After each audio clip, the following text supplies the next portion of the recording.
Today we're unboxing the all-new Herby Fly Repellent Kit. Let's open it up. Inside the box, you'll find a complete setup,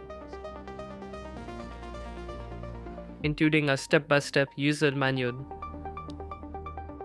Let's go through everything step by step. The kit comes equipped with measurement cups with a handy funnel, a dedicated spray cap, the fly repellent concentrate, and the mixing solution.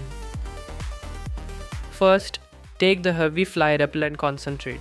Using the small measurement cup, precisely measure out 5 ml of the concentrate. Next, grab the Herby Fly Repellent Solution jump. Carefully put it into the larger measurement cup up to the 100 ml mark. Place the green funnel into the Herby spray can.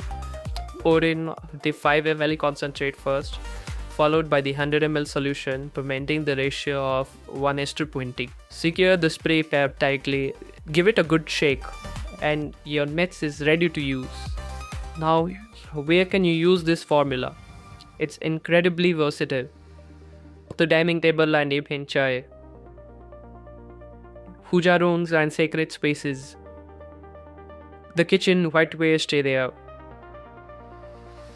balconies, verandas and heritage courtyards, street shops, mithai walas, cafes and bakery displays, live counters, street food and chaat vendors, boutique resort, heritage hotels and eco stays, Gaushalas and dairy farms, trains, panchikas, and executive transit lounges, offices, polyclinics, and fulfillment centers. Safe herbal protection by Herby.